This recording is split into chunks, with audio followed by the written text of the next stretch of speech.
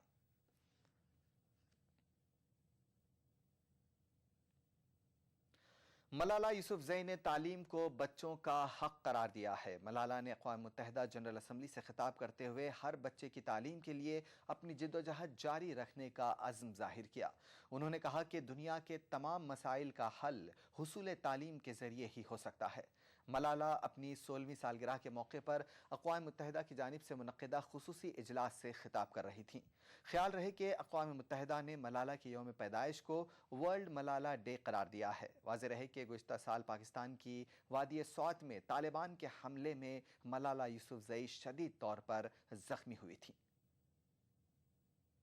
I'm here to speak up for the right of education of every child.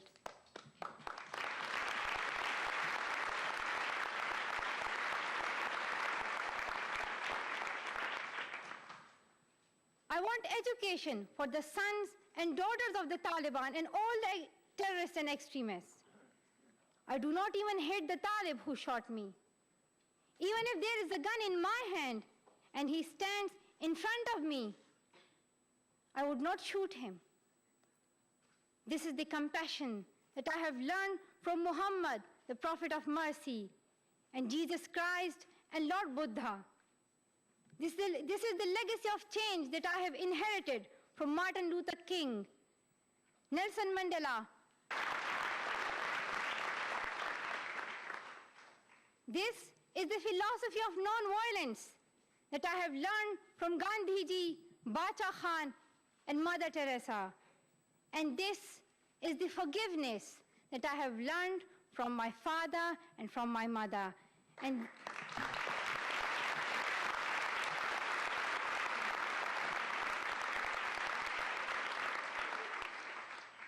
this is what my soul is telling me. Be peaceful and love everyone. Dear sisters and brothers,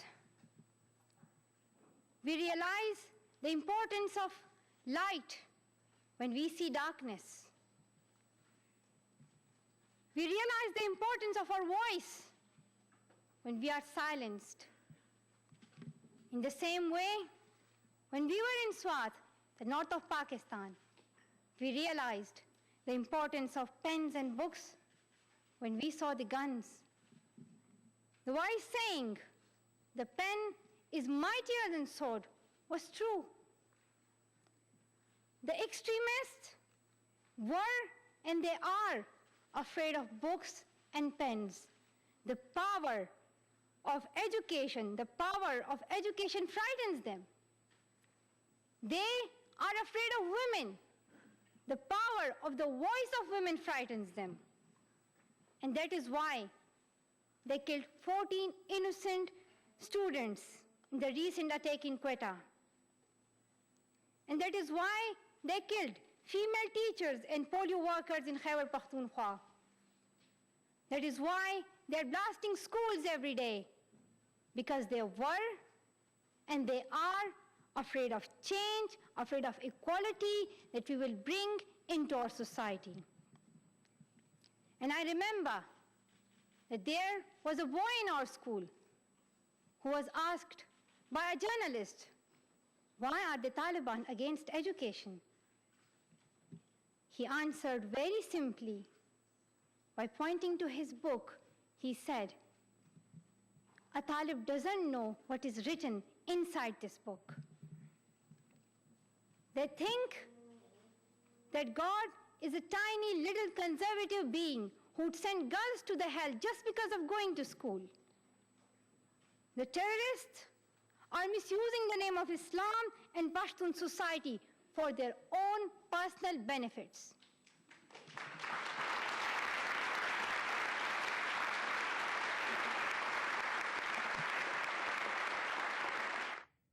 तो मलाला यूसुफजई अक़वाम मुत्तहिदा की खुसूसी तकरीब से खिताब कर रही थी। उन्होंने तालीम की अहमियत पर जोर दिया, अदम तशद्दुद की बात की और कहा कि तालीम में ही हर मसले का हल मुज़मिर है। फ़िलहाल यहाँ लेते हैं एक छोटा सा ब्रेक, बहुत जल्द हाजिर होंगे। राजस्थान सरकार का बिजली बचत और पर्यावरण संरक्षण की दिशा में अभिनव प्रयास। मुख्यमंत्री बिजली बचत लैंप योजना। योजना के तहत वर्ष 2013-14 की बजट घोषणा अनुसार 100 करोड़ की लागत से 2 CFL का 27 जून से 31 अगस्त 2013 तक 53 लाख उपभोक्ताओं को निशुल्क वितरण। कैंप में वितरण की जा रही 20 वॉट की CFL 100 वॉट के परंपरागत बल्ब के समान रोशनी देती है। 2 CFL प्रयोग करने से प्रत्येक उपभोक्ता को औसतन 175 यूनिट बिजली की वार्षिक बचत। CFL जो अशोक गहलोत साहब हमारे मुख्यमंत्री जी की बिना पे उन्होंने ये राहत BPL वालों को प्रदान की है। 2 CFL बहुत राहत मिलेगी। यहाँ ये CFL मिल रही है गवर्नमेंट की तरफ से, मुख्यमंत्री अशोक गहलोत ने। इससे बिजली बचत होगी, इसलिए किसान को भी फायदा है, बिजली उपभोक्ता को फायदा है, आम आदमी को फायदा है। ये सबसे बढ़िया स्कीम है। बचत बिजली की, संरक्षण पर्यावरण का। ऊर्जा विभाग राजस्थान सरकार द्वारा जनहित में प्रसारित।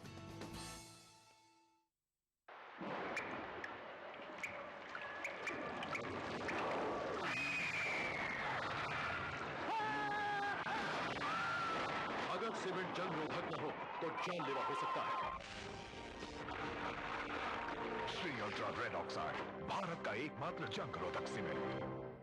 क्या आपको कभी कभी कमजोरी का एहसास हुआ करता है तो आपके लिए जरूरी है अहमद एंड कंपनी हैदराबाद का पैशन फूड। ये आपके पूरे जिस्म को ताकत और तंदुरुस्ती अता करता है, तमाम कमजोरियों को दूर करके आपकी खुशियों में देर तक इजाफा करता है। अहमद एंड कंपनी का पैशन फूड। राजस्थान सरकार का बिजली बचत और पर्यावरण संरक्षण की दिशा में अभिनव प्रयास। मुख्यमंत्री बिजली बचत लैंप योजना।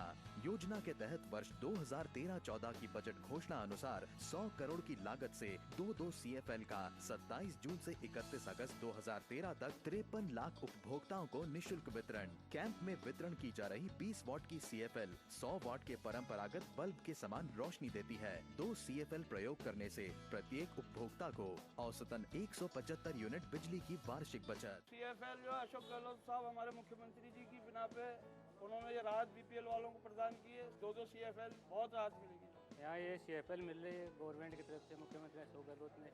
इससे बिजली बचत होगी, इसलिए किसान को भी फायदा है, बिजली उपभोक्ता को फायदा है, आम आदमी को फायदा है। ये सबसे बढ़िया स्कीम है। बचत बिजली की, संरक्षण पर्यावरण का। ऊर्जा विभाग राजस्थान सरकार द्वारा जनहित में प्रसारित। CT Group of institutions known for the best education, best results, best placements. Think of career. Think of CT.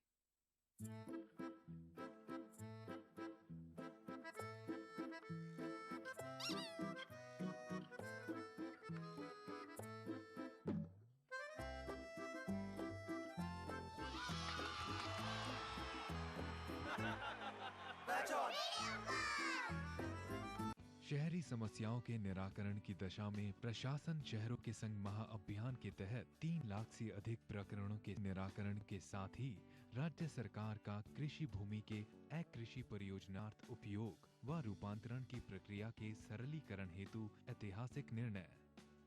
Rajasthan भू राजस्व अधिनियम में नई धारा 90A के तहत भूमि के कृषि से अकृषि प्रायोजन हेतु अनुमति एवं उसके उपरांत भूमि आवंटन हेतु एक बारगी आवेदन करना ही पर्याप्त।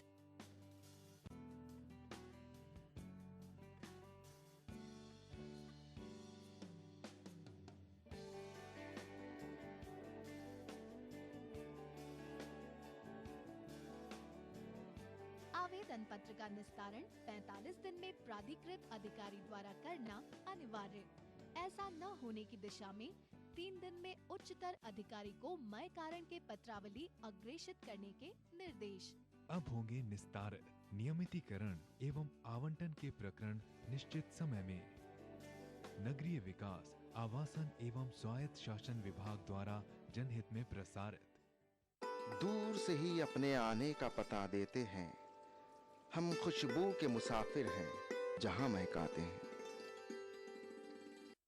राजस्थान सरकार के 4.5 साल बेमिसाल आवासन मंडल ने भी किया कमाल।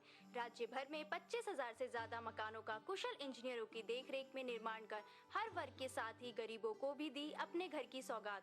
मंडल की हर कॉलोनियां सभी मूलभूत सुविधाओं से युक्त, हरे भरे पेड़ों से आच्छादित और प्रदूषण मुक्त। मकानों की गुणवत्ता को जांचने के लिए हर जगह परीक्षण केंद्र। आवंटी की समस्याओं के निदान के लिए बनाया नागरिक सेवा केंद्र। आवासन मंडल का यही है सपना, हर व्यक्ति का आवास हो अपना।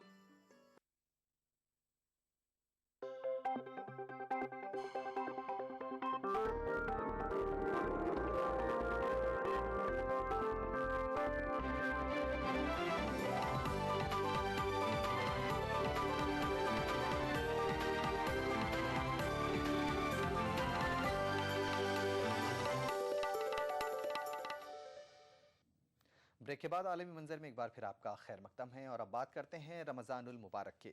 आज पूरे आलम इस्लाम में रमज़ानुल मुबारक के पहले जुमा की नमाज अदा की गई। फ़िलिस्तीन में वाक़ क़िबला अव्वल मस्जिद अक़सा में सख्त सिक्योरिटी के बीच हज़ारों मुसलमानों ने नमाज जुमा अदा की। उधर गज़ा शहर में वज़ीर आज़म इस्माइल हानिया ने नमाज जुमा में शिरकत की। फ़िलिस्तीन समेत तमाम अरब मुल्कों में बड़े मजहबी जोश व खरोश के साथ रमज़ानुल मुबारक के पहले जुमे का एहतमाम किया गया और पूरी दुनिया में अमन के क़याम के लिए खुसूसी दुआएं की गई।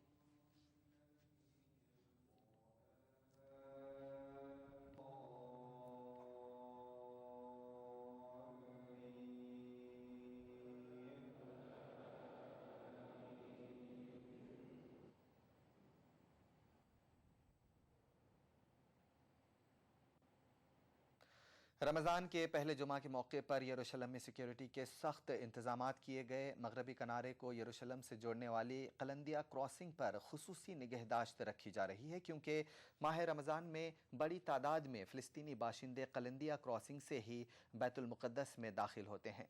आज भी सैकड़ों फ़िलिस्तीनी माह रमज़ान के पहले जुमा की नमाज अदा करने के लिए इसी रास्ते से यरूशलेम पहुँचे।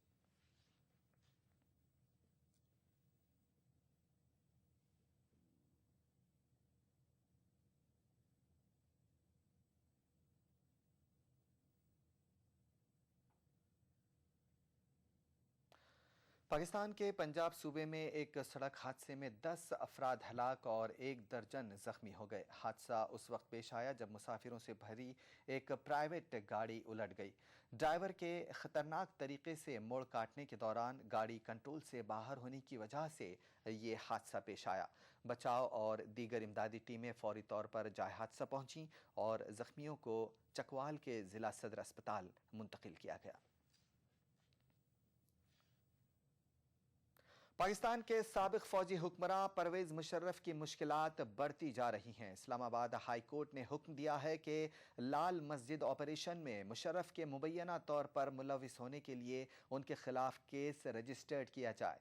जस्टिस नूरुल हक कुरैशी ने हारून रशीद की जानिब से दाखिल की गई एक अजदाश की समाअत करते हुए ये हुक्म दिया है। लाल मस्जिद के गाजी अब्दुल रशीद के बेटे हारून रशीद ने अपनी अजदाश्त में परवेज़ मुशर्रफ को अपने वालिद और दादी की हलाकत के लिए भी जिम्मेदार ठहराया है। यहां पर लेते हैं एक छोटा सा ब्रेक, बहुत जल्द हाजिर होंगे।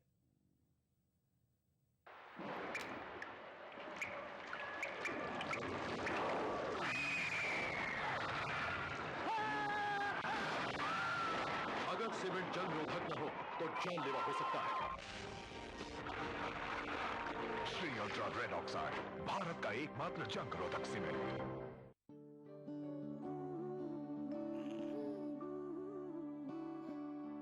पर सोचती हूँ कभी कभी, कब तक रहेंगी ये खुशियां बनी। अगले बच्चे से पहले रखेंगे 3 साल का फासला, ताकि मुन्ने की हो सही देखरेख और तुम दोनों रहो सेहतमंद। महिलाओं के लिए सबसे असरदार लंबे समय वाले गर्भ निरोधक उपायों में से एक है आयुसीडी। इसे आप डिलीवरी के तुरंत बाद या फिर बाद में कभी भी अपना सकते हैं। CT Group of institutions known for the best education, best results, best placements. Think of career. Think of CT. क्या आप अपने चेहरे पर कील मुहासों के दाग धब्बों झाइयों से परेशान हैं? तो इनसे छुटकारा पाने का एकमात्र समाधान मेलाज स्किन क्रीम, एली फार्मास्यूटिकल्स द्वारा निर्मित। सुना है प्यार में घंटियां बजती है। तुम झूठ बोल रहे हो। शहनाइयां बजती है। मैं तुम्हारी गर्लफ्रेंड नहीं हूँ। ढोल नगाड़े बजते हैं। यस, पर मेरा तो बैंड बज गया। आपकी बहन बहुत अच्छी लड़की है सर। आप नहीं जानते उसको पटाने में कितना टाइम लग गया। यही बात अगर मैं इंग्लिश में कहता तो इतनी बुरी नहीं लगती, लेकिन मैं क्या करूं, आपको तो इंग्लिश आती ही नहीं।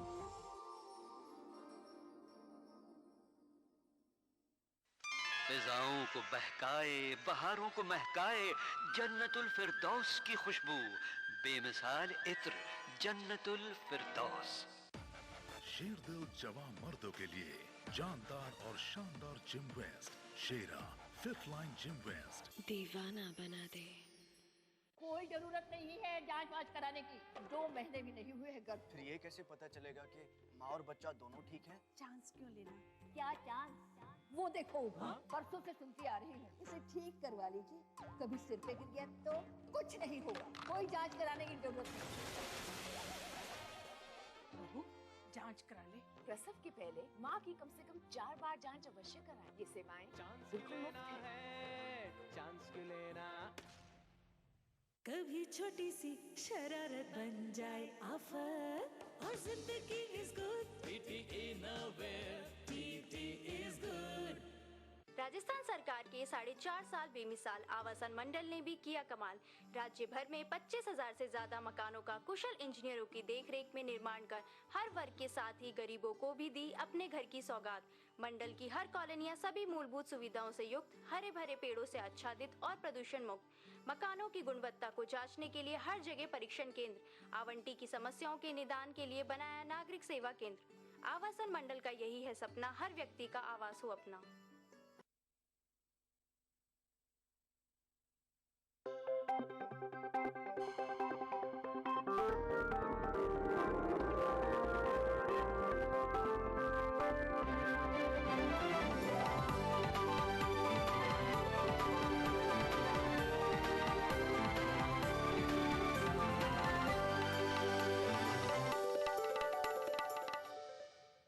ब्रेक के बाद एक बार फिर आपका खैर मकदम है और आप देख रहे हैं आलमी मंजर।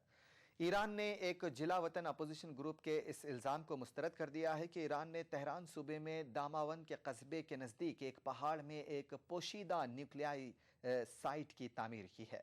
ईरानी वजारत ख़ारजा के तर्जुमान अब्बास इराक़ची ने एक न्यूज़ एजेंसी को बताया कि ये इत्तलात सरासर बेबुनियाद हैं और ईरान उन्हें यकसर मुस्तरद करता है। उन्होंने कहा कि पीपल्स मुजाहिदीन ऑफ ईरान ने कहा है कि उसके पास ईरान की जानिब से खुफिया तौर से तामीर किए जाने वाले नए न्यूक्लियाई साइट्स हैं। साइट से मुताल्लिक़ शवाहिद हैं जो बिल्कुल मज़हका खेज़ और गुमराह कुन बात है।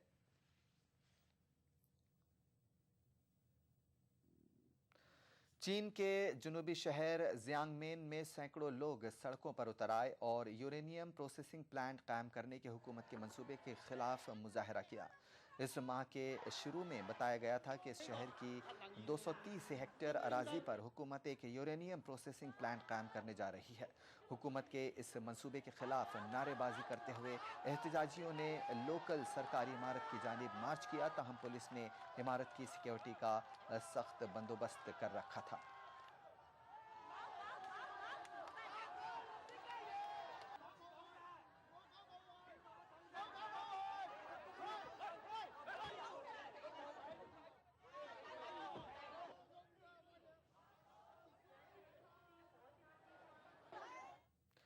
चीन के चंद सूबों में सैलाब की सूरत हाल बदस्तूर तशवीशनाक बनी हुई है। एक हफ्ते की मुसलसल बारिशों ने सिचुआन सूबे के कई इलाकों में लगभग 1 लाख अफराद को मुतासिर किया है। शिगुआन इलाका सैलाब की वजह से कट कर रह गया है और हज़ारों लोग दरमांदा हो गए हैं। नदी नालों में पानी की सतह में बतदरीज इजाफा हो रहा है और कई शाहराहों और अहम राबिता पुलों को शदीद नुकसान पहुंचा है। सड़कों की मरम्मत के लिए कई कंस्ट्रक्शन मशीनों को काम पर लगाया गया है।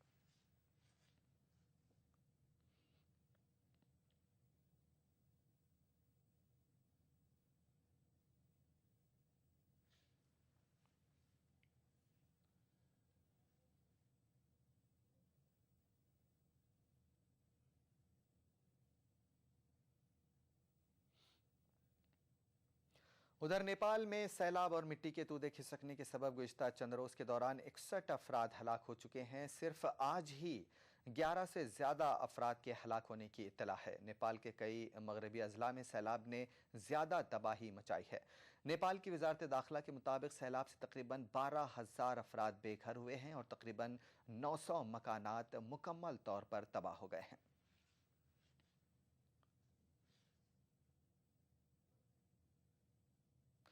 रुक करते हैं इराक का, जहां जुमेरात को मुख्तलिफ मकामात पर हुए धमाकों में हलाक